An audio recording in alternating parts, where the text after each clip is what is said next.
Well, I think the cities are not all cities, but many cities in Europe are very ambitious in their target to reduce CO2 emissions. And they are developing action plans on the local level. Basically, in Europe, the energy issue is the important issue to reduce the consumption of energy. And basically, the cities are working on the fields where they can do something. So, for example, in the buildings, retrofitting buildings, or in the constructions of new buildings, including the standards of reduced energy consumption in the buildings. So this is a very big amount of CO2 emissions that we can reduce in this field. Another important issue is the transport. So to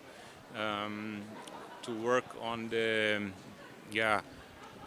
reducing, let's say, the individual transportation in the cities, and to go to more use buses and the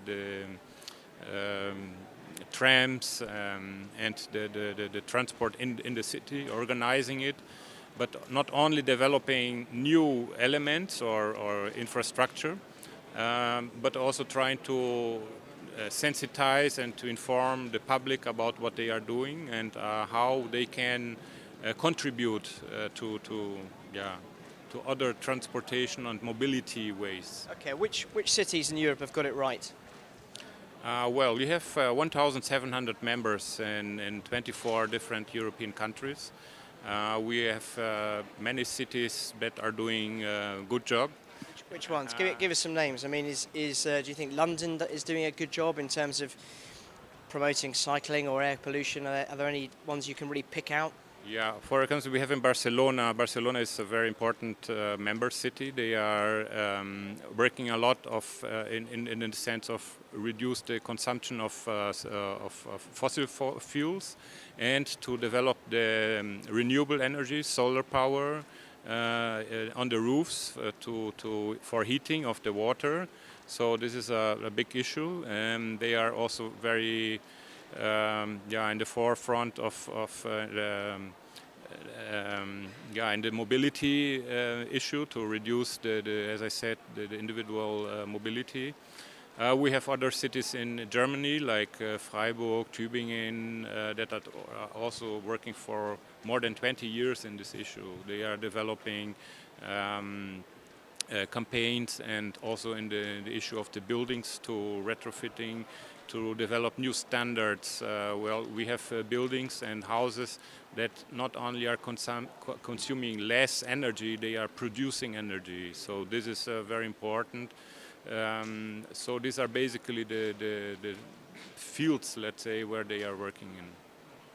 What's the potential for cities to start producing more energy, as you say? I mean, there seem to be some quite interesting district heating plans in particularly Germany that people have been talking about, and you always hear city leaders saying we'd like to have our own clean power stations within cities, but it's hard to see exactly where they would go and what form they would take. So what's your view on European cities in particular actually developing their own energy sources? Well, first of all, I think the cities are the first political level, the first governmental level that are suffering already the problems that are coming from climate change. We have floodings, we have droughts, and this is affecting basically the citizens, the people, let's say, on the ground. And when they have problems, the first person they will address these issues are the mayors. So they are confronted at first with these problems. They have to look for solutions. So this is, let's say, the pressure that comes from the bottom.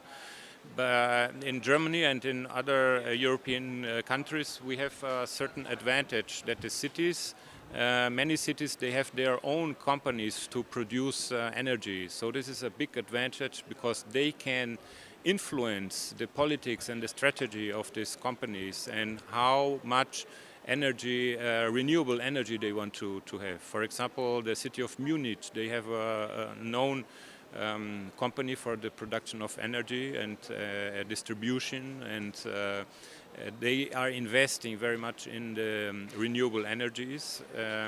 So I think this is what we can learn. In other countries, like for example Spain, where you do not have this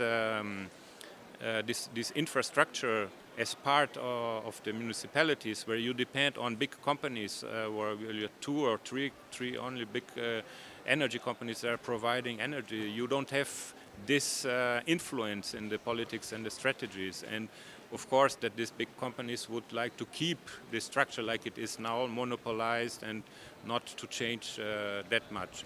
Because you know that the potential of the renewable energy is the decentralization. So each person can produce their own energy. So this is a big revolution, not only in the technical, but also in the social, political, and the economical structure. And this is, of course, many people don't want this way. And with their own companies, you can manage this better, and you can influence this another way.